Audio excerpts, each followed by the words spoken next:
নমস্কাৰ শ্ৰোতা দৰ্শক বন্ধু বান্ধৱীসকল, মই কন্দৰ্পই মোৰ ইউটিউব চেনেল কন্দৰ পোষ্ট নেচাৰ এণ্ড কালচাৰলৈ আপোনালোকক স্বাগতম জনাইছোঁ। বন্ধুসকল, আজি 5 ছেপ্টেম্বৰ আৰু এই 5 ছেপ্টেম্বৰ দিনা মই সাক্ষাৎকাৰ অনুষ্ঠানত এগৰাকী কৃতি শিক্ষকৰ কাষলৈ আহিছোঁ। তেখেত হৈছে গোৱালপাৰা জিলাৰ কৃষ্ণাইৰ কৃতি শিক্ষক চন্দন চক্ৰৱৰ্তী। মই আপোনাক মোৰ অনুষ্ঠানলৈ স্বাগতম জনাইছোঁ। ধন্যবাদ কন্দপদা। আপোনাৰ এই অনুষ্ঠানত মোক আমন্ত্ৰণ কৰাৰ কাৰণে মই নথৈ আনন্দিত হৈছোঁ আৰু বিশেষকৈ আজি এই 5 ছেপ্টেম্বৰৰ শিক্ষক দিৱসৰ দিনটোত মোক আপোনাৰ এই সাক্ষাৎকাৰ অনুষ্ঠানত আমন্ত্ৰণ কৰাৰ বাবে আপোনাক পুনৰ আন্তৰিক ধন্যবাদ জ্ঞাপন কৰিছোঁ। ধন্যবাদ চক্ৰৱৰ্তী ডাঙৰীয়া। আজি আমাৰ এই অনুষ্ঠানত আমি বহুত কথা পাতিম, আপোনাৰ অন্তৰ কথা পাতিম, আপোনাৰ বিষয়ে আমি জানিম। কিন্তু তাৰ আগতে মোৰ সাক্ষাৎকাৰ অনুষ্ঠানৰ এটা নিয়ম আছে যে মই যিগৰাকী ব্যক্তিক মই এই অনুষ্ঠানত বহুৱাওঁ তেখেতৰ মুখেৰে তেখেতৰ পৰিচয় প্ৰথমে জানি লওঁ। অনুগ্ৰহ কৰি আপোনাৰ পৰিচয়টো দিলে ভাল পাম। হয়, নিশ্চয়।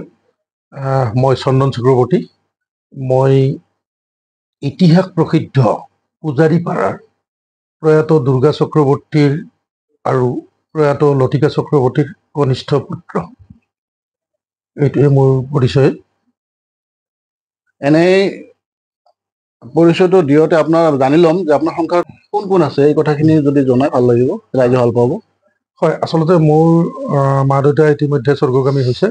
এতিয়া মোৰ সহধৰ্মিনী ভাস্বতী শৰ্মা আৰু মোৰ পুত্ৰ যোগান্তৰ কাশ্যপ, আমি 3জন পৰিয়ালেৰে এই সংসাৰখন চলি আছে।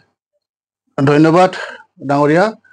বন্ধুসকল, মই আজি যিগৰাকী ব্যক্তিৰ কাষত উপস্থিত আছোঁ তেখেত মাত্ৰ কৃতি শিক্ষকেই নহয়, তেখেত একেধাৰে এগৰাকী কবি, সাহিত্যিক, গল্পকাৰ, নাট্যকাৰ, প্ৰবন্ধকাৰ। গতিকে আমি আজি এই অনুষ্ঠানটো খুবেই মনোগ্ৰাহী হ'ব বুলি আশা কৰিছোঁ। ডাঙৰীয়া, আপুনি যিহেতু বিভিন্ন বিষয়ৰ লগত জড়িত, সেই বিষয়লৈ যোৱাৰ আগতে আমি আচলতে শিক্ষাৰ বিষয়ে অলপ কথা পাতিম।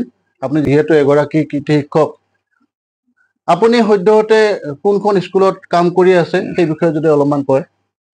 হয় দাদা, মই গোৱালপাৰা জিলাৰ অন্তৰ্গত মাটিয়া শিক্ষা খণ্ডৰ অন্তৰ্গত টুকুৰা মধ্য ইংৰাজী বিদ্যালয়ত সহকাৰী শিক্ষক হিচাপে শিক্ষকতা কাম আৰম্ভ কৰিছোঁ।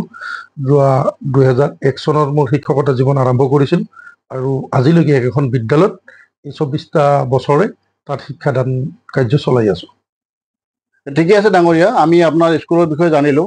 যিহেতু আপুনি এগৰাকী শিক্ষক আৰু কৃতি শিক্ষক, আমি আলোচনাৰ গভীৰলৈ যোৱাৰ আগতে আপোনাৰ এই শিক্ষকতাৰ বিষয়ে জানি ল'ম। আমি জানো আপুনি কৃতি শিক্ষক বঁটা লাভ কৰিছে, ৰাজ্যিক বঁটা।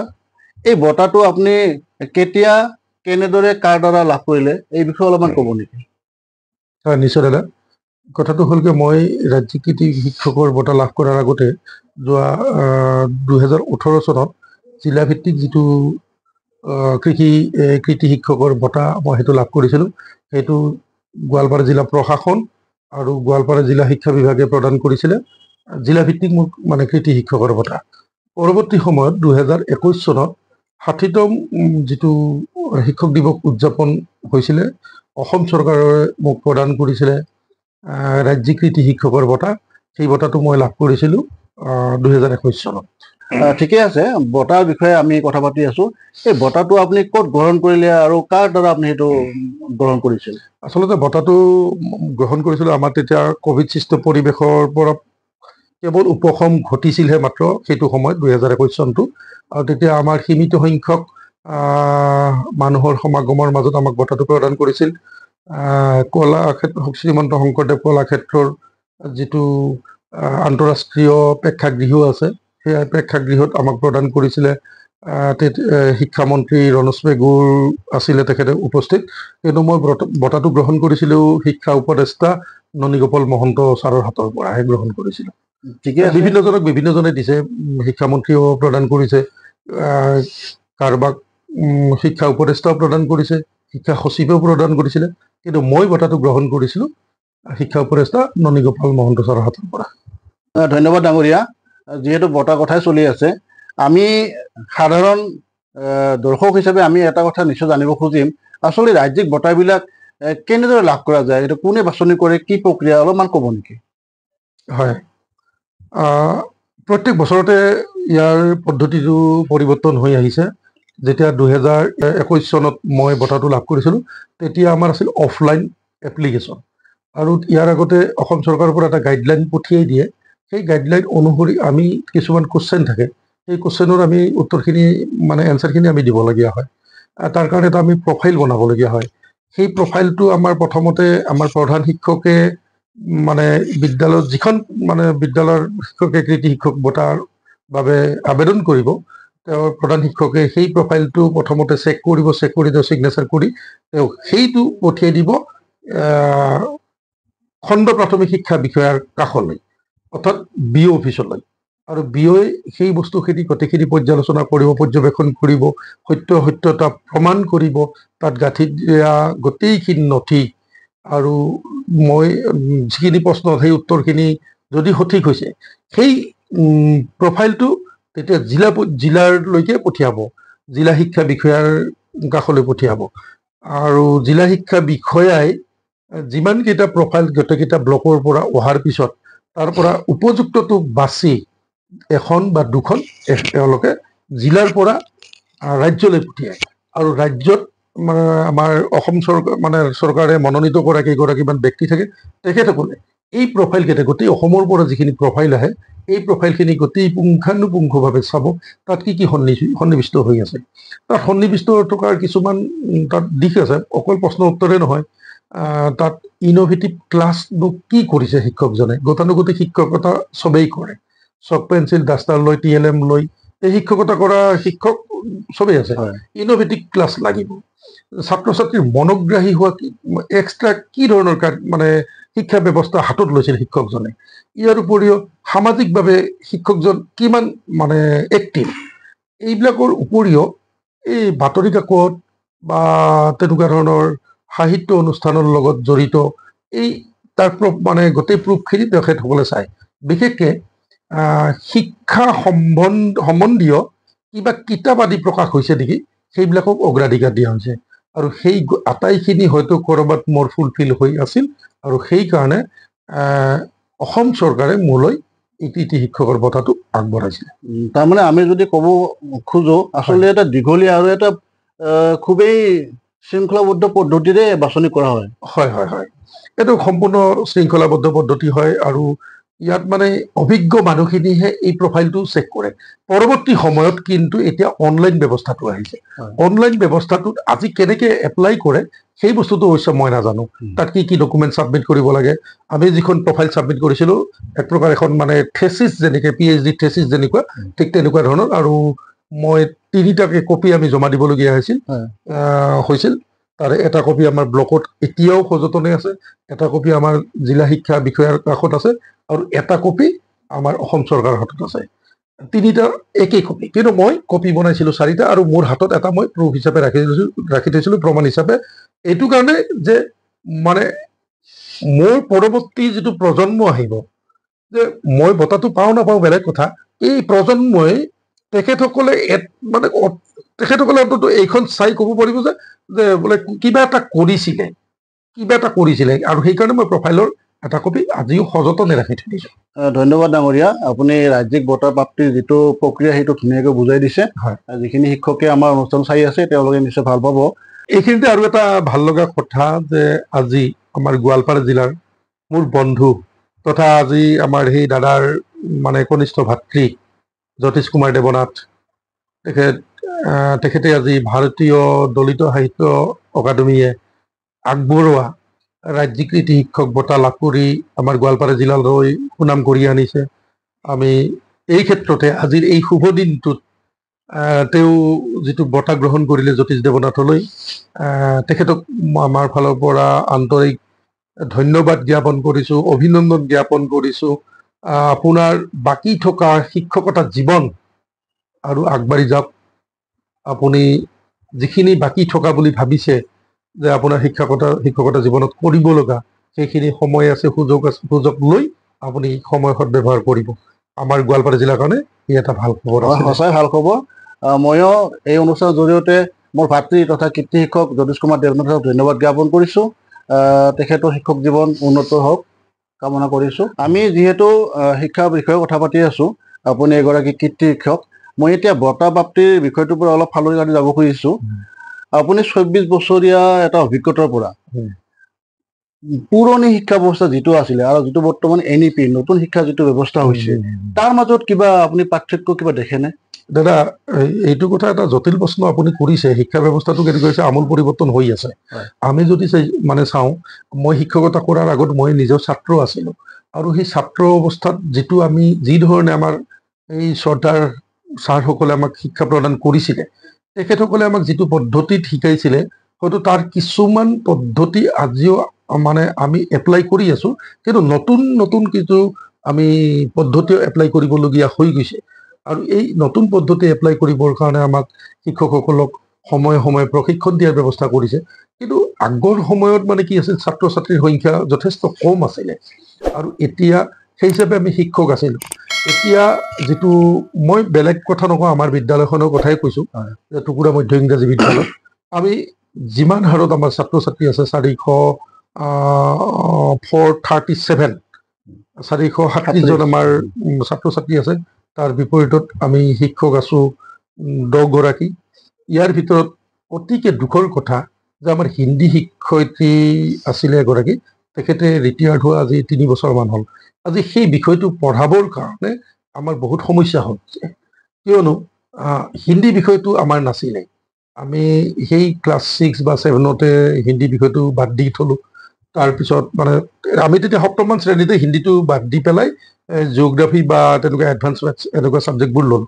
ফলত আজিৰ তাৰিখত হিন্দীটো বুজি পাওঁ, কিন্তু যুক্তাক্ষৰ পঢ়াবৰ মানে যিখিনি যোগ্য মানে জ্ঞানৰ দৰকাৰ, সেইখিনি আমাৰ শিক্ষকসকলৰ নাই। মানে তাৰ উপৰি আমাৰ এই যে শিক্ষকৰ যিটো অভাৱ হৈছে, এই অভাৱে কিন্তু আমি জৰাটাপলি মাৰি মানে শিক্ষকতা কৰাত আমি যথেষ্ট অসুবিধাৰ সন্মুখীন হৈছো। আৰু প্ৰথম অৱস্থাত ছাত্ৰ ছাত্ৰীসকল যিটো বাতাবৰণ আছিল, সেই বাতাবৰণৰ যিটো মানসিকতা আছিল, সেই মানসিকতাটো বহুত এটা মসৃণ আছিল। এইখিনিতে মই এটা কথা সুধিব খুজিছো, শিক্ষকৰ অভাৱ এই বিষয়টো চৰকাৰে গুৰুত্ব দিয়া নাই নেকি? চৰকাৰে গুৰুত্ব দি আছে, কিন্তু কথাটো হৈছে কি, যিটো হাৰত মানে শিক্ষক ৰিটায়াৰ্ড হৈ আছে, সেই হাৰত শিক্ষকসকলক নিযুক্তি দিয়াৰ ক্ষেত্ৰত কিছু পৰিমাণে স্থিমিত হৈ আছে। আগৰ চাম ৰিটায়াৰ্ড হৈ আছে। তো এই সিদিনা মানে ধৰক 2 তাৰিখে যোৱা আজি 3 দিন আগত শিক্ষক নিযুক্তি দিলে, খানাপাৰাৰ খেলপথাৰত শিক্ষক নিযুক্তি দিলে। কিন্তু আমাৰ বিদ্যালয়ৰ এগৰাকী কণ্টেক্সুৱেল শিক্ষক আছিলে ছায়েন্সৰ, তেখেতে আকৌ এই পোষ্টত নতুনকৈ চাকৰিটো পালে। আল্টিমেটলি আমি নতুন শিক্ষক নাপালো, সেই শিক্ষকজনকে পালো, তেখেতে কণ্টেক্সুৱেলত আছিল, আৰু তেখেতে কিন্তু আমাৰ স্কুলতে থাকিল। অৰ্থাৎ শিক্ষক আমি পালো, কিন্তু সংখ্যাত নাপালো। এনেকুৱা নিচিনা কথাবোৰ হৈ আছে। আকৌ আমাৰ একেদিনাখনে আহি 6 গৰাকী শিক্ষকেও কৰ্মত যোগদান কৰিছিলে, আৰু লাহে লাহে লাহে লাহে তেখেতসকলে নিজৰ সুবিধা অনুসৰি মানে তেখেতসকলৰ গৃহ জিলাত গৈ গৈ গৈ গৈ গৈ আছে। ফলত আমাৰ শিক্ষকৰ সংখ্যা কমি আহিছে। মই ভাবো ইয়াৰ ফলত ছাত্ৰ ছাত্ৰী কিন্তু ক্ষতিগ্ৰস্ত হৈছে, যথেষ্ট ক্ষতিগ্ৰস্ত। এতিয়া আমাৰ চাওক, আমি ME স্কুল যিহেতু আমাৰ 3টা ক্লাছ 6, 7, 8, আমি তাত ছেকশ্যন কৰিছো 2টাকে, অৰ্থাৎ 6টা ক্লাছ। আমাৰ এট এ টাইম 6জন শিক্ষক লাগে এটা ক্লাছ কৰাতে। কিন্তু আমি যি হিচাপে ছেকশ্যন কৰিব লাগিছিল 35:1, কিন্তু আমি কৰি আছো 80:1, 90:1। ফলত কি হৈছে, ছাত্ৰ ছাত্ৰীসকলক আমি একেলগে কিবা যদি মানে শ্ৰেণী কাৰ্য দিওঁ, সেই শ্ৰেণী কাৰ্যৰ গোটেই বহিখিনি আমি একেলগে চাব নোৱাৰো, ৰেণ্ডমলি আমি বহিখিনি চাবলগীয়া হৈ যায়। এইটো এটা ডাঙৰ সমস্যা হৈছে। আৰু আগৰ সময়ত আপুনি যিটো কৈছিলে, সেই সময়ত কিন্তু ছাত্ৰ ছাত্ৰীৰ সংখ্যা কম আছিলে, 12জন 15জন। আমি ক্লাছ ৱাৰ্কতে চাইছিলো, হোমৱৰ্কখিনিও আকৌ আমি হোমৱৰ্ক হিচাপে লৈ অহাৰ পিছত আমি ক্লাছতে চাব পাৰিম। হয় ডাঙৰীয়া, আধুনিক শিক্ষাত সেই এটা সমস্যা হৈছে শিক্ষকৰ অভাৱ, যিটো নিশ্চয় চৰকাৰে গুৰুত্ব দিব আৰু বিষয়টো নিষ্পত্তি কৰিব। এইখিনিতে মোৰ এটা কথা মনলৈ আহিছে, পূৰ্বতে এটা প্ৰচলিত সংলাপ আছিল যে চেকুনেৰ আগত বিদ্যা, সেইটো পৰম্পৰা এতিয়া নাই। এতিয়া ল'ৰা ছোৱালীক চেকনি নহয়, গালি ধমকি দিয়াও নিশ্চয় বাধা আছে। ইয়াত আপুনি কিবা পৰিৱৰ্তন দেখা পায়নে? এইটো এটা ডাঙৰ সমস্যা।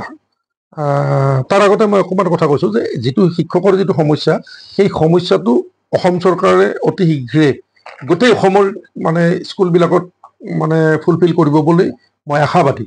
তাৰপিছত আপোনাৰ এই প্ৰশ্নটো মই লৈ গৈছোঁ যে হয়, চেকনিৰ আগত বিদ্যা। আমি যেতিয়া ছাত্ৰ আছিলোঁ তেতিয়া আমি শিক্ষকক ভয় কৰিছিলোঁ, শিক্ষকৰ বেতৰ কোবটোক ভয় কৰিছিলোঁ, এই কথাবোৰ আছে। কিন্তু আজি যেতিয়া আমাৰ মানে এই শিক্ষা ব্যৱস্থাটো আহিল, ইয়াত কিন্তু আমি ছাত্ৰ ছাত্ৰীক শাৰীৰিক মানসিক আমি কোনো নিৰ্যাতন দিব নোৱাৰোঁ। আমি মানে শিক্ষক শ্ৰেণীটোৱে নোৱাৰে। ইয়াৰ ফলত কিন্তু বহুত উশৃংখলতাটো বাঢ়ি গৈছে। বাঢ়ি যোৱাৰ কাৰণটো হৈছে কি, ভয় নকৰা হ'ল, আমি বহুত দাবী ধমকি দিবলগীয়া হ'লে। এতিয়া এনেকুৱা হৈছে, আমি মাজতে মোৰ সন্মুখত মানে চকুৰ সন্মুখত এটা এনেকুৱা ইনচিডেণ্ট হৈছে, মই এই কেমেৰাৰ সন্মুখত ক'ব পৰা অৱস্থাত নাই, কাৰণ যিহেতু টিনেজৰ ল'ৰা হয় ছোৱালী, হয় টিনেজৰ ল'ৰা ছোৱালীৰ মাজত এই প্ৰৱণতাটো থাকে। চকুৰ আগত পোৱাৰ পিছত মই দুইটাকে ধৰি আনি অফিচ ৰুমত দুইটাকে অকণমান গালি চালি পাৰিলোঁ। সেই গালি পাৰোঁতে এজনে অকণমান মূৰ্ছা যোৱাৰ নিচিনা হৈ গ'ল। মই ভয় খাই গ'লোঁ। ইতিমধ্যে তেওঁলোকৰ গাৰ্জেন আহি পালে। যেতিয়া গাৰ্জেন আহি পাইছে, ন ডাউট গাৰ্জেনে মোক বেয়া ব্যৱহাৰ কৰা নাই, কিন্তু মই ভয় খাবলগীয়া হৈছে। শিক্ষকে যেতিয়া ভয় খাবলগীয়া হয় ছাত্ৰ ছাত্ৰীক, তেতিয়া কিন্তু শিক্ষা ব্যৱস্থাটোত ক'ৰবাত কেৰণ এটা থাকি যায় বুলি মই অনুভৱ কৰোঁ। হয় ডাঙৰীয়া, এইটো এটা চিন্তনীয় বিষয় হৈ থাকিব সদায়। আমি শিক্ষাৰ বিষয়ে নিশ্চয় পৰৱৰ্তী সময়ত আৰু আলোচনা কৰিম। আপোনাৰ যিহেতু পৰিসৰ বহুতেই বহল, আপুনি বিভিন্ন দিশৰ লগত জড়িত। আমি জনাত আপুনি সাহিত্য ক্ষেত্ৰখনতো সমানে জড়িত, যেনেকৈ আপুনি শিক্ষাখনত জড়িত। এতিয়া যদি আমি আপোনাৰ সাহিত্য কৃতিৰ বিষয়ে জানিব খোজোঁ, আমি আচলতে কোনফালৰ পৰা আৰম্ভ কৰিম সেইটো আমি ধৰিব পৰা নাই। সেইকাৰণে আপোনাৰ মুখেৰে শুনিম, আপুনি আচলতে এতিয়ালৈকে সাহিত্য ক্ষেত্ৰখনত কি কি অৰিহণা আগবঢ়াইছে? আচলতে সাহিত্যৰ ক্ষেত্ৰখনত এতিয়া মই খোজ পেলোৱা বুলি ক'লেও ভুল কৰা নহ'ব, কিন্তু তাৰ মাজত মনৰ জোখেৰে যিখিনি পাওঁ সেইখিনি মই মোৰ কলমেৰে লিখি উলিয়াবৰ কাৰণে চেষ্টা কৰোঁ। আচলতে মই এঠাইত মানে স্থায়ীভাৱে থাকিব পৰা নাই। মই জীৱনত প্ৰথমতে আৰম্ভ কৰিছিলোঁ চুটি গল্পৰে। হয়। মই এই কলেজীয়া লাইফত মই প্ৰথমতে চুটি গল্প লিখিলোঁ। লিখি তাৰপিছত চুটি গল্পৰ পৰা ক্ৰমান্বয়ে মই গল্প মানে লিখা আৰম্ভ কৰি দিলোঁ। গল্প লিখাৰ পিছত প্ৰয়োজনত তাগিদাত কেতিয়াবা দুই এখন নাটক কৰা আৰম্ভ কৰিছিলোঁ। বেলেগৰ নাটকত অভিনয় কৰিছিলোঁ আৰু দেখিলোঁ যে বেলেগৰ নাটকবোৰ এনেকুৱা ধৰণে লিখে বা তাত আমি যিখিনি আমি অপেচাদাৰী নাট্যগোষ্ঠীয়ে কৰিব পৰা কিছুমান মানে প্ৰেক্টিকেল প্ৰব্লেম থাকে। হয়। এই প্ৰব্লেমবোৰ হ'ল ছেটিংছৰ কথা আছে, লাইটিঙৰ কথা আছে, মিউজিকৰ কথা আছে। এই কথাবোৰৰ প্ৰতি লক্ষ্য ৰাখি যিহেতু মই নিজে অভিনয়ৰ লগত আওপকীয়াকে হ'লেও মানে ভিতৰচৰাত সোমাই পৰিবলগীয়া হ'ল। আৰু তেতিয়া মই কি কৰিলোঁ কি, মই নাটক লিখা কামটো আৰম্ভ কৰিলোঁ। আৰু সেই হিচাপে মই বহুত নাটক লিখা নাই যদিও প্ৰকাশত এতিয়া পুথি হিচাপে মোৰ প্ৰকাশ পোৱা নাটক দুখন হ'ল, এখন কবৰস্থানত ইব্বাত, ঋতু আৰু দীপক। সেইখন ত্ৰিকোণ প্ৰেমৰ কাহিনী আছিল। নাটকখন পটভূমি বহুত ভাল আছিলে।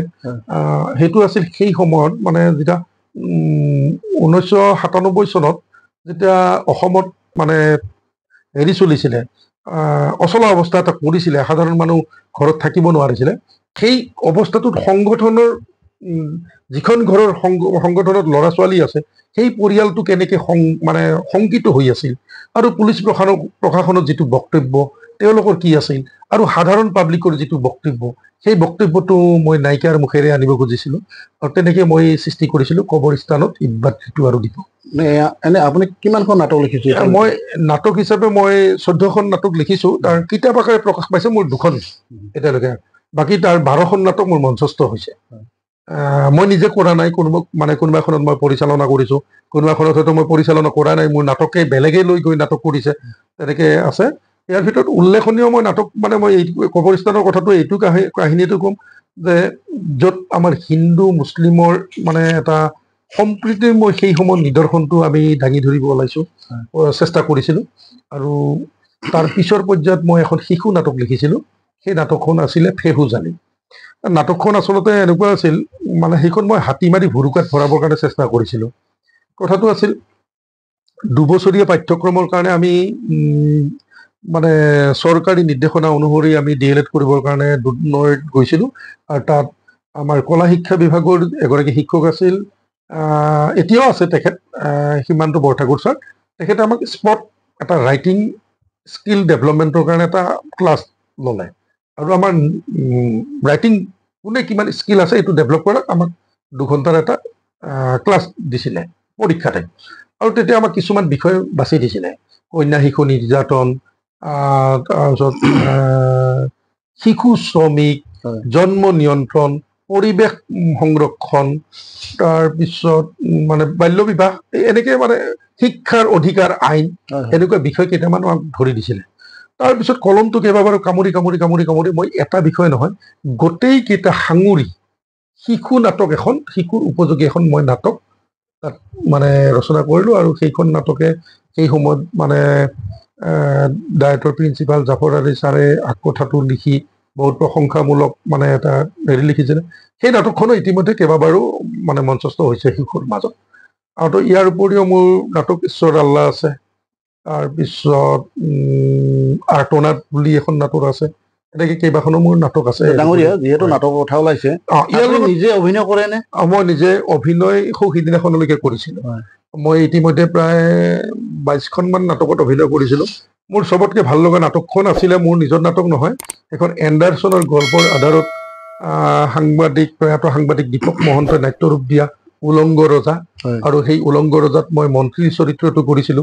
সেইটো মোৰ কাৰণে প্ৰত্যাহ্বান আছিলে।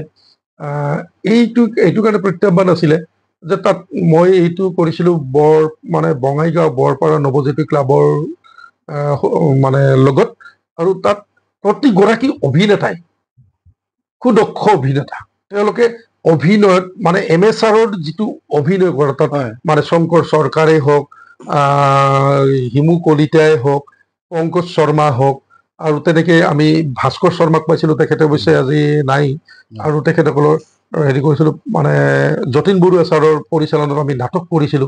এই তেনেকে নাটকবোৰ কৰোঁতে তাৰমানে কি হ'ল, নাটকৰ মানে ভিতৰ চৰাটোত কিবা সোমাই মোৰ ভাল লাগিল। পৰৱৰ্তী সময়ত কৃষ্ণাইতো মই মানে নিজে মোৰ মানে উদ্যোগত মোৰ কেইগৰাকীমান বন্ধুক লগত লৈ বৰলুইত নাট্যগোষ্ঠী বুলি এটা নাটকৰ এমেচাৰ গ্ৰুপৰ এটা মই অনুষ্ঠান খুলিছিলো। অৱশ্যে এতিয়া ব্যস্ততাৰ কাৰণে নাটক কৰিব পৰা অৱস্থাত নাই, কিন্তু সময় সুযোগ দিলে নিশ্চয় আৰু এইফালে। ঠিকে আছে ডাঙৰীয়া, আপুনি নাটকৰ কথা কৈছে, সাহিত্যৰ অন্যান্য দিশত যেনে গল্প, কবিতা তেনেকুৱা। হয়, তো এই ক্ষেত্ৰত মই গল্পৰ কথাটো ক'লোৱে যে গল্প মই উত্তৰণ বুলি এটা কবিতা মানে গল্প লিখিছিলো। উত্তৰণ গল্পটো সেই সময়ত বহুত মানে সমাদৰ লাভ কৰিছিল। জাষ্ট 2খন চিঠি। তেতিয়া মই কলেজীয়া লাইফত আছিলো, মানে তেতিয়া বিভিন্ন বন্ধু বান্ধৱ, আমাৰ সময়ত যেতিয়া মোবাইলৰ ব্যৱস্থাটো নাছিল, বন্ধু বান্ধৱৰ যিখিনি বন্ধু বান্ধৱীসকলৰ মাজত প্ৰেম হৈছিল, তেওঁলোকৰ যেতিয়া চিঠিৰ আদান প্ৰদান হৈছিল, সেই চিঠিবোৰ কিন্তু আমাৰ মাজত বন্ধুবিলাকৰ মাজত কিন্তু আমাৰ অপেন আছিল, আমি চবেই চাব পাৰিছিলো। সেই চিঠিবোৰ পঢ়ি সেই 2খন চিঠিক লৈ মই এটা ধুনীয়া গল্প লিখিছিলো উত্তৰণ বুলি। তাত সেই উত্তৰণ গল্পটোৰ পৰা মোৰ আৰম্ভ হ'ল। আৰু কবিতা কথাটো ক'ব গ'লে, কবিতা মই আচলতে ভয় কৰিছিলো। আৰু মই নিজেই এদিন লিখিছিলো, কবিতা লিখা মানুহবোৰক মোৰ ভয় লাগে নে শ্ৰদ্ধা লাগে নে ভক্তি লাগে মই নিজেও নাজানো। কাৰণ একোটা ক্ষুদ্ৰ ক্ষুদ্ৰ শব্দ লগাই তেওঁলোকে বহল মানে অৰ্থত প্ৰকাশ কৰিব পাৰে। আৰু সেইকাৰণে কবিতা লিখা মানুহসকলক মই কবি শব্দটো ব্যৱহাৰ কৰিব খোজা নাই। কাৰণ আজিৰ তাৰিখত কবি বা এনেকে আমি কিছুমান শব্দ এতিয়া আমি ব্যৱহাৰ কৰিব নোৱাৰিম, বিজ্ঞজনে কৰিব পাৰিব। মই যিহেতু পথাৰখনত নতুন, গতিকে কবিতা লিখা মানুহসকলক সঁচাই মোৰ শ্ৰদ্ধা জাগে। আৰু সেয়ে ময়ো এটি দুটিকে কবিতা হওক বা নহওক মই মোৰ কলমেৰে লিখিব চেষ্টা কৰিছিলো, তাকে বাণীবদ্ধও কৰিছো। আৰু মোৰ ইউটিউব চেনেলত মই সেইকেইটা এৰিও থৈ দিছো। CRM প্ৰডাকশ্যন বুলি আছে, যদি কোনো দৰ্শকে চাব পাৰে। আচলতে কবিতা হৈছে নে নাই নাজানো, কিন্তু মোৰ মনৰ অনুভূতিখিনি তাত মই প্ৰকাশ কৰিবৰ কাৰণে চেষ্টা কৰিছো। এনেই ডাঙৰীয়া, আপুনি অভিনয় ক্ষেত্ৰখনত মাত্ৰ নাটকে কৰিছে নে চিনেমা নাইবা টেলিভিশ্যন তেনেকুৱাত অভিনয় কৰিছিল? হয় হয়, মই আচলতে কি হ'ল, তেতিয়া এণ্টেনাৰ যুগ 1997-8 মানৰ কথা। আৰু তেতিয়া মই 2খন টেলিনাট কৰিছিলো, কাল ধুমুহা আৰু সংকেত বুলি। আৰু তেতিয়া মানে কেমেৰাৰ আগত কথা কোৱাৰ যিটো হেৰি সংকোচ বোধটো বহুত আছিলে। কেনেকে চাম, কেতিয়াবা কেমেৰাটো লৈ আমাক মানে ডিৰেক্টৰে কৈ দিয়ে কেমেৰাত নাচাবা, তেনেকে ডাইলগ ডেলিভাৰী কৰা। আকৌ জুমি চাওঁ কৰবাত মই ওলালো নে নাই, কিন্তু মইতো একে দেখাই নাপাওঁ। এই তেনেকে মই 2খন মানে একদম মানে এনেকুৱা নহয় যে মই বহুত ভাল ৰ'ল কৰিছো তাত, কিন্তু মই 2খন টেলিফিল্মত মানে অভিনয় কৰাৰ সুযোগ পাইছোঁ, যি দুখন ইতিমধ্যে টেলিকাষ্ট হৈ গৈছে। ধন্যবাদ ডাঙৰীয়া। আপুনি শিক্ষকতা ৰাজ্যিক বঁটা পাইছে, কিন্তু আপোনাৰ সৃষ্টিৰ ক্ষেত্ৰত যিহেতু বঁটা বাহনৰ যথেষ্ট প্ৰয়োজন হয় বুলি ভাবোঁ, কিবা বঁটা বাহন পাইছে নেকি? হয়, আচলতে মই কৈছোঁ যে মই শিক্ষকৰ দুটা বঁটা লাভ কৰিলোঁ। 18 চনত জিলা কৃতি শিক্ষক বঁটা আৰু 2021 আপোনাৰ এই 2021 মানে পালোঁ আপোনাৰ আমাৰ ৰাজ্যিক কৃতি শিক্ষক বঁটা। এই দুটাৰ উপৰিও মই সাংস্কৃতিক মহাসভাই মোক বিশেষ সম্বৰ্ধনা বঁটা আগবঢ়াইছিলে। ইয়াৰ উপৰিও গোৱালপাৰা জিলাৰ যিটো নেহেৰু যুৱ কেন্দ্ৰৰ যিটো মানৱ সম্পদ উন্নয়ন মন্ত্ৰণালয়, তেখেতসকলে মোক best youth of Goalpara district দিছিলে। এনেকে কেইবাটামান সৰু সুৰাকে বঁটা মই লাভ কৰিবলৈ সক্ষম হৈছিলোঁ। ঠিকে আছে ডাঙৰীয়া। এইখিনিতে এটা কথা জানিব খুজিছোঁ, আপুনি যিহেতু সৃষ্টিৰ লগত জড়িত, যিখিনি আমাৰ উদীয়মান যুৱক যুৱতী তেওঁলোকে সৃষ্টিত জড়িত হ'ব খোজে, লিখা মেলা কৰিব খোজে, তেওঁলোকক কিবা উপদেশ দিব? হয়, এইটো আপুনি ভাল প্ৰশ্ন কৰিছে দাদা।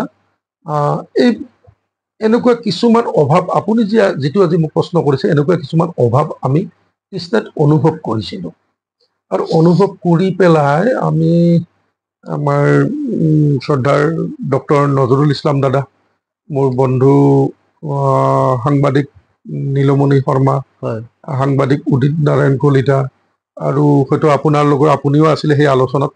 আৰু এনেকে আমি কৃষ্ণাৰ কেইগৰাকীমান ব্যক্তিয়ে লগ লাগি এটা আলোচনা কৰিছিলোঁ যে কৃষ্ণাৰ অতত সিঁচৰতি হৈ থকা লিখা মেলা কৰা উঠি অহা চামটোক আমি এখন মঞ্চ দিয়াৰ কথা চিন্তা কৰিব লাগে, বা এখন প্লেটফৰ্ম আমি দিব লাগে। সেইটো কাৰণে দিব লাগে, আমি ছচিয়েল মিডিয়াত যদি চাওঁ, বহুতে বহুত ধুনীয়া ধুনীয়াকে কবিতা লিখিছে, চুটি গল্প লিখিছে, অনুগল্প লিখিছে। তো এই বস্তুবোৰ যেতিয়া আমি দেখিলোঁ, এওঁলোকে একচুৱেলি কি হৈছে, প্লেটফৰ্ম পোৱা নাই। আৰু তেনেকে আমি চিন্তা চৰ্চা কৰি আজিৰ পৰা এটা বছৰ আগত কৃষ্ণাত আমি সুৰভি সাহিত্য গোষ্ঠী বুলি এটি সাহিত্যৰ অনুষ্ঠান আমি জন্ম দিলোঁ। সুৰভি সাহিত্য গোষ্ঠীৰ উদ্দেশ্য অকল লিখা মেলা কৰা মানুহখিনিক লৈ আমি অনুষ্ঠানটো কৰিম এনেকুৱা নহয়। সাহিত্যৰ প্ৰতি যি অনুৰাগী, যিয়ে কিতাপ পঢ়ি ভাল পায়, যিয়ে বাতৰি কাকত পঢ়ি ভাল পায়, যিয়ে কাৰোবাৰ লিখনি পঢ়ি ভাল পায়, পঢ়ি ভাল পোৱা মানুহখিনিও আমি মানে সদস্য হিচাপে তেখেতসকলক আমি গ্ৰহণ কৰিছোঁ। আৰু আমি সদস্য মাচুল সেইকাৰণে ৰাখিছোঁ, এটা মানে 10 টকাকে আমি সদস্য মাচুল ৰাখি আমি আজি এটা বছৰ কেইবাখনো সাহিত্যৰ অনুষ্ঠান কৰিছোঁ। বহুত ছাকচেছ হোৱা নাই যদিও, কিন্তু আজিৰ তাৰিখত আমি 20 গৰাকীমান ভাল লিখা, ভাল আবৃত্তি কৰা বা ভাল কবিতা পাঠ কৰা মানুহক কিন্তু আমি এই প্লেটফৰ্মৰ মাজত উলিয়াই আনিবলৈ সক্ষম হৈছোঁ। ডাঙৰীয়া, বহুত ধন্যবাদ। আমি আশা ৰাখিছোঁ আপোনালোকৰ সুৰভি সাহিত্য গোষ্ঠী নিশ্চয় উন্নতি লাভ কৰিব, প্ৰতিষ্ঠিত হ'ব। কথা হৈছে, আপুনি শিক্ষকতা কৰাৰ লগতে সাহিত্য চৰ্চা কৰে, গল্প কবিতা নাটক লিখে, তাৰ লগতে আপুনি সামাজিক ক্ষেত্ৰখনত জড়িত। আপুনি শিক্ষকতা কৰাৰ বাহিৰে কোনোবা এটা বিশেষ সামাজিক গোষ্ঠীৰ লগত জড়িত আছে নেকি? আচলতে মই ছাত্ৰ অৱস্থাৰ পৰাই মই ছাত্ৰ সন্থাৰ লগত জড়িত হৈ আছিলোঁ, আৰু তেতিয়াৰ পৰাই হয়তো ছাত্ৰ সন্থাৰ বিভিন্ন সময়ত বিভিন্ন কাম, যেনে গ্ৰীষ্মকালীন সময়ত আমি পাঠদান, তাৰ পৰাই মই ধৰি লৈছিলোঁ যে মই এটা সামাজিক মানে দায়বদ্ধতাৰ মাজত সোমাই পৰিলোঁ। আৰু ক্ৰমান্বয়ে আহি আহি সময়ত ছাত্ৰ সন্থাও মই নীতিগতভাৱে তাৰ পৰা ওলাই আহিলোঁ। যে মই যিহেতু চাকৰিত সোমালোঁ, তেতিয়া মই ছাত্ৰ সন্থাৰ পৰা গুচি আহিলোঁ।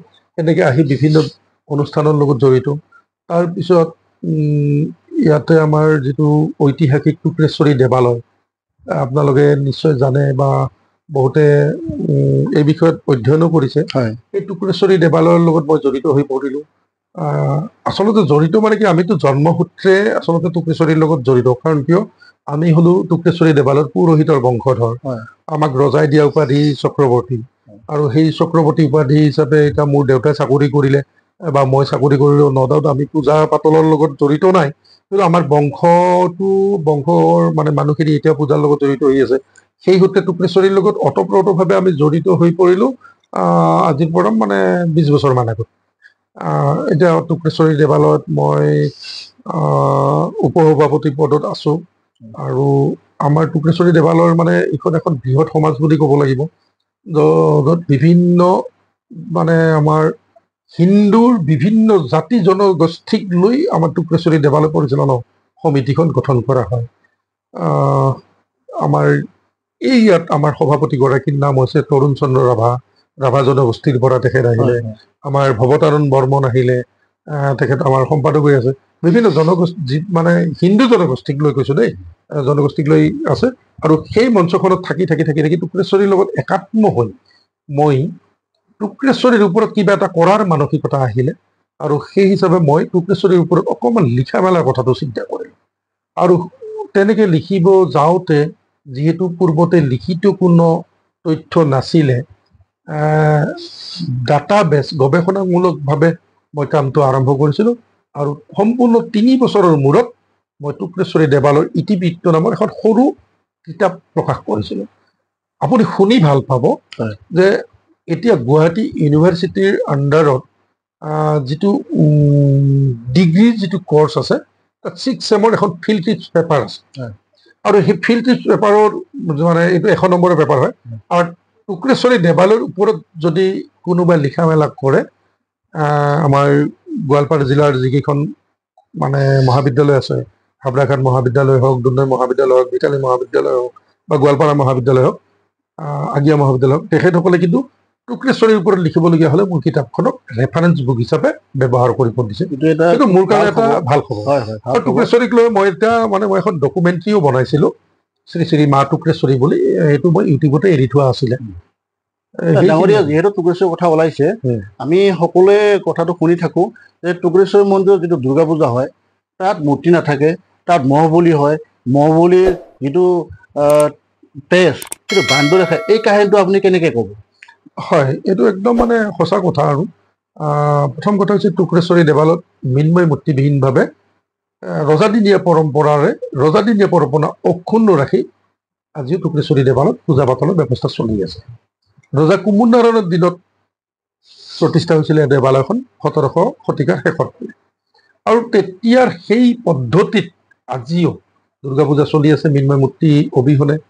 ষষ্ঠীত যেনেকে দেৱী মানে বেদীত প্ৰতিষ্ঠা হয়, ইয়াতো তেনেকে বিল্ববোধনেৰে আৰম্ভ কৰি নৱপত্ৰিকা প্ৰতিষ্ঠা কৰা হয়। আৰু নৱপত্ৰিকা প্ৰতিষ্ঠা কৰাৰ পিছৰ পৰা ঘটত আমাৰ পূজা পাতলৰ ব্যৱস্থাটো চলি আহিছে সম্পূৰ্ণ ৰজাদিনীয়া পৰম্পৰাৰে। কিন্তু মহানৱমীৰ দিনাখন ইয়াত কিন্তু মহাবলী হিচাপে মহ বলি দিয়া হয়।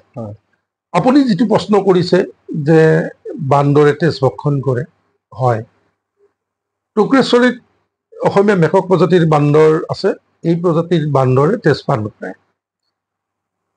সিদিনাখনলৈকে টুক্ৰেশ্বৰীত যেতিয়া অকণমান জনসমাৱেশ কম আছিলে, তেতিয়া কিন্তু বলি দিয়া সময়তে বান্দৰে আহি তেজ ভক্ষণ কৰিছিলে। এতিয়া জনসমুদ্ৰত পৰিণত হোৱাত যেতিয়া বলিৰ পিছত মানুহখিনি তাৰ পৰা আঁতৰি দিয়ে, তাত আহি তেজপান কৰে। অকল টুক্ৰেশ্বৰীতে বান্দৰে তেজপান কৰে। আমি চবেই জ্ঞাত বান্দৰ সাধাৰণতে ফলাহাৰী। মানে এইটো কাহিনী নহয়, বাস্তৱ যিটো ভক্তপ্ৰাণ ৰাইজে দেখি আছে।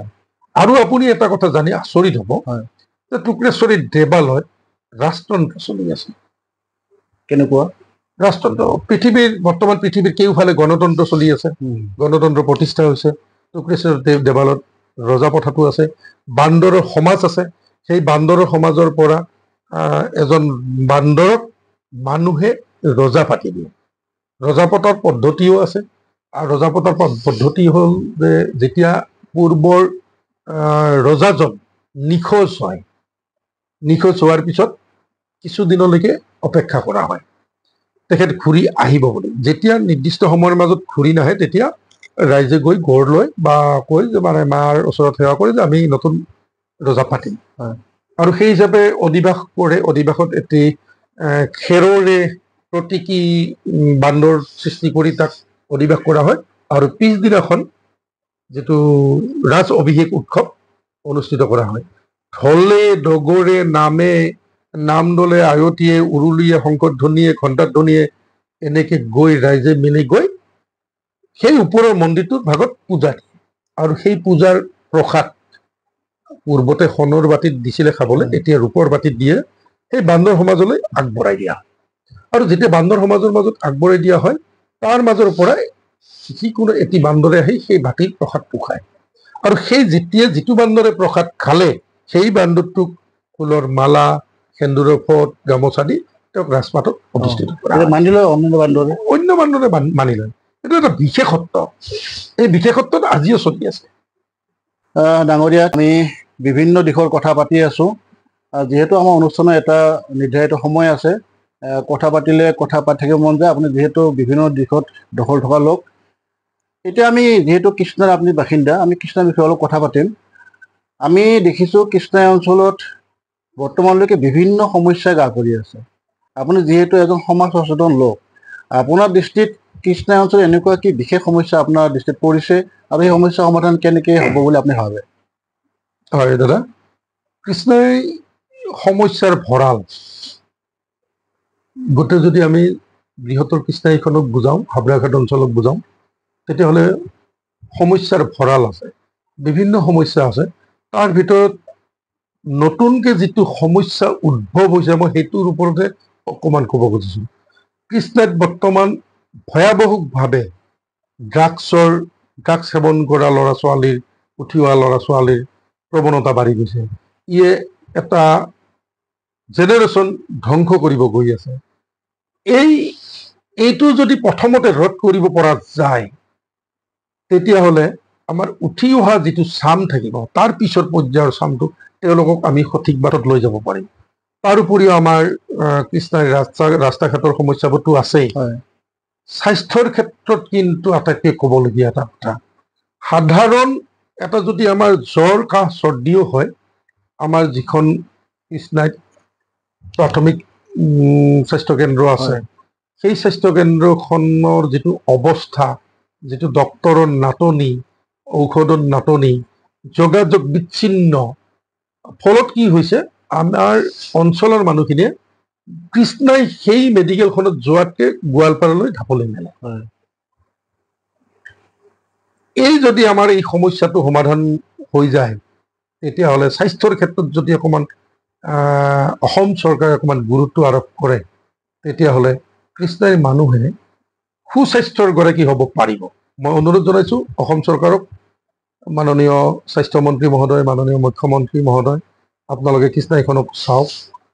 কৃষ্ণাই অঞ্চলটো এটা বৰ্ডাৰ অঞ্চল। যদি আমি লোকসভাৰ দৃষ্টিৰে চাওঁ, এইবাৰ যেনিবা সীমা নিৰ্ধাৰণটো অকণমান ইফাল সিফাল কৰিছে, নহ'লে আমি ধুবুৰী আৰু গুৱাহাটী লোকসভা সমষ্টিৰ মাজত থকাৰ কাৰণে কোনো এটা সমষ্টিয়ে আমাক কৃষ্ণাইখন ডেভেলপমেণ্ট কৰাৰ ক্ষেত্ৰত সহযোগিতা আগনবঢ়ালে। সেইটো কথা। আৰু এই ক্ষেত্ৰত দাদা মই আৰু এটা কথা ক'ব লাগিব, আমাৰ যিখিনি ৰাজনীতি কৰা মানুহ, যিয়ে MLAৰ লগত ভাল, মিনিষ্টাৰৰ লগত ভাল বুলি জাহিৰ কৰি থাকে, মোক বেয়া পাব পাৰে তেখেতসকলে। আপোনালোকে মোক বেয়া পালেও লাভ, মই একো বেয়া নাপাওঁ। মই সঁচা কথাটো ক'ম, আপোনালোকে MLAৰ লগত ভাল, অমুক মন্ত্ৰীৰ লগত ভাল কৈ থকাতকে আপোনালোকে কৃষ্ণাইৰ সমস্যাবোৰ সমাধান কৰাৰ ক্ষেত্ৰত সেই মন্ত্ৰীগৰাকীৰ লগত, সেই MLA গৰাকীৰ লগত আলোচনাত বহক। আলোচনাত বহিলেহে সমস্যাৰ সমাধান হয়। মই আপোনালোকক পৰামৰ্শ আগবঢ়াইছোঁ, আলোচনাত বহকচোন। আপোনালোকে ৰাজনীতিও কৰক, আলোচনাও কৰক। ধন্যবাদ ডাঙৰীয়া, যুক্তিযুক্ত কথা কৈছে। আমি আলোচনা শেষলৈকে আহিছোঁ। যিহেতু আজি শিক্ষক দিৱস, আমি শেষৰ ফালে আপোনাৰ মুখেৰে শিক্ষকখিনিৰ কাৰণে কিবা বাৰ্তা দিব নেকি? হয়, পোনপ্ৰথমতে মই শিক্ষক দিৱসত ইয়াৰ পৰাই সেৱা জনাইছোঁ, যিসকল শিক্ষকৰ পাঠদান গ্ৰহণ কৰি আজি মই শিক্ষক হিচাপে চিনাকি দিব পাৰিছোঁ, সেইসকল শিক্ষকক মই প্ৰথমতে মোৰ ফালৰ পৰা শ্ৰদ্ধা জনাইছোঁ। আৰু শিক্ষকসকলক মই মোৰ ফালৰ পৰা ক'বলগীয়া নাই। অসমৰ শিক্ষকসকল প্ৰত্যেকেই খুব অভিজ্ঞ শিক্ষক। আপোনালোকে শিক্ষকৰ যিটো বৃত্তি, এই বৃত্তিটোক শ্ৰদ্ধা সহকাৰে কৰক। শ্ৰদ্ধা সহকাৰে যদি কৰে, তেতিয়াহ'লে ছাত্ৰ ছাত্ৰীৰ মংগল হ'বই, সেইটো ফাইনেল। তাক কোনেও ৰোধ কৰিব নোৱাৰে। অকল আমি সময়ত স্কুলত গৈছোঁ, নিজৰ ক্লাছকেইটা কৰিছোঁ, নিজৰ ক্লাছকেইটা কৰি পেলাই স্কুলৰ পৰা আহিছোঁ ছুটিত, এইখিনিতে আপোনালোকে সীমাবদ্ধ নাথাকিব। ছাত্ৰ ছাত্ৰীসকলৰ সৃজনীমূলক যিখিনি প্ৰতিভা আছে, সেইখিনিক আপোনালোকে উলিয়াই আনিব চেষ্টা কৰিব। আৰু যদি তেওঁলোকক উলিয়াই আনিব পৰা যায়, তেওঁলোকৰ পৰা কিন্তু আমি এটা সময়ত ভাল ফল পাম। আৰু আমাৰ শ্ৰদ্ধাৰ শিক্ষকসকলে এই কামটো নদক কৰি আছে। তথাপিতো মই আজি শিক্ষক দিৱসৰ দিনাখন আপোনালোকক সেই কথাটো অনুৰোধহে কৰিছোঁ। মানে যিখিনি মই পাৰিছোঁ মই মানে কৰিছোঁ। এতিয়া ময়ো কৰাটো হয়তো ক'ৰবাত সম্পূৰ্ণ হোৱা নাই। তেনেকে কোনোবাই যদি মোকো তেনেকে পৰামৰ্শ দিয়ে তেতিয়াহ'লে ময়ো মোৰ জীৱনত এপ্লাই কৰিব পাৰিম। গতিকে আপোনালোকে আহকচোন, ছাত্ৰ ছাত্ৰীক মানুহ গঢ়াৰ ক্ষেত্ৰত অকণমান চেষ্টা কৰক। পুথিগত জ্ঞানৰে পাৰ্চেণ্টেজ ল'ব, সেইটো ল'ব আৰু ছাত্ৰ ছাত্ৰীয়ে পঢ়িবই, কিন্তু ভাল মানুহ হোৱাৰ ক্ষেত্ৰত শিক্ষকৰ অৱদান যথেষ্ট আছে। এগৰাকী শিক্ষকে এজন ছাত্ৰক বহুত ওপৰলৈ জ্ঞানেৰে ওপৰত তুলি দিব পাৰে, আৰু ইচ্ছা কৰিলে এজন ছাত্ৰক কিন্তু ধ্বংসৰ গৰাহতো ঠেলি দিব পাৰে। মই আশাবাদী অসমৰ শিক্ষকে এই ব্যৱস্থাটো মানে ছাত্ৰ ছাত্ৰীক ধ্বংসৰ মুখত ঠেলি দিয়া নাই, নিদিয়ে, আৰু আগলৈকো নিদিব বুলি মোৰ এটা বিশ্বাস। গতিকে আপোনালোকে ছাত্ৰ ছাত্ৰীৰ মাজত জয়ফুল লাৰ্ণিঙৰ কথাটো ভাবক। আনন্দদায়কভাৱে যদি আপোনালোকে শিক্ষা প্ৰদান কৰে, ছাত্ৰ ছাত্ৰীসকল মানে বাধ্য হ'ব আপোনাৰ কথা শুনিবলৈ। ধন্যবাদ ভাইটি চন্দন চক্ৰৱৰ্তী। মই আপোনাৰ জীৱনৰ উন্নতৰ কামনা কৰিছোঁ। আপোনাৰ আহি থকা দিনবোৰ ভাল হওক। আৰু এইখিনিতে মই যিখিনি শ্ৰোতা দৰ্শক বন্ধু বান্ধৱী এতিয়াও আমাৰ লগত যুক্ত হৈ আছে, মোৰ অনুষ্ঠান চাই আছে, তেওঁলোকক মই ধন্যবাদ জনাইছোঁ। আৰু শিক্ষকসকলক মই শিক্ষক দিৱসৰ প্ৰণিবাদ জনাইছোঁ। আৰু লগতে এটা অনুৰোধ কৰিছোঁ, যিখিনি লোকে এতিয়ালৈকে মোৰ ইউটিউব চেনেল ছাবস্ক্ৰাইব কৰা নাই তেওঁলোকে ছাবস্ক্ৰাইব কৰক, লাইক কমেণ্ট কৰক। ধন্যবাদ। হয় শ্ৰোতা দৰ্শকসকল, কন্দপদাই আজিৰ তাৰিখটোত মোক বাছি লোৱাৰ কাৰণে মই সঁচাকৈ আনন্দিত হৈছোঁ। মই পূৰ্বতে উল্লেখ কৰিছোঁ, যিহেতু আজি শিক্ষক দিৱস, আৰু শিক্ষক দিৱসৰ দিনাখন মই এনেকৈ এগৰাকী মোৰ জ্যেষ্ঠ ভাতৃ দাদা কন্দপদাৰ লগত এনেকৈ বহি মই কথাখিনি পাতিব পাৰি, মুকলিভাৱে কথা পাতিব পাৰি, মোৰ সঁচাকৈ ভাল লাগিছে। আৰু কন্দপদাৰ যিটো ইউটিউব চেনেল আপোনালোকে নিশ্চয় চাই আছে, কন্দৰ্পছ নেচাৰ এণ্ড কালচাৰ, এই চেনেলটো আপোনালোকে ছাবস্ক্ৰাইব কৰকচোন, আৰু এটাকে হেৰি কৰি দিব, লাইক কৰি দিব। কাৰণ এটা লাইকে বহুত আনন্দ দিয়ে। মই নিজেও যিহেতু এটা ইউটিউব চেনেল কৰি আছোঁ, এটা সৰু মেছেজে এটা আনন্দ দিয়ে। আনন্দটো, সেই আনন্দখিনিৰ পৰা আমাক বঞ্চিত নকৰিবচোন, কন্দপদাক বঞ্চিত নকৰিবচোন। ইয়াৰ পৰা আমি এইটোৱে মেছেজ দিব খোজোঁ যে কন্দৰ্পদাৰ যিটো কন্দৰ্পছ নেচাৰ এণ্ড কালচাৰ, এই চেনেলটোৱে কিন্তু কোনো আজিলৈকে পষ্ট কৰা নাই, বা বিতৰ্কত সোমোৱা নাই। গতিকে বিতৰ্ক নোহোৱা এটা চেনেলক আমি আগবঢ়াই নিয়াৰ ক্ষেত্ৰত আপুনি মই গোটেইখিনিয়ে হাত উজান দিয়াটো প্ৰয়োজন আছে। আশা কৰিছোঁ আপোনালোকে কন্দৰ্পদাৰ চেনেলটো ছাবস্ক্ৰাইব কৰিব। ধন্যবাদ।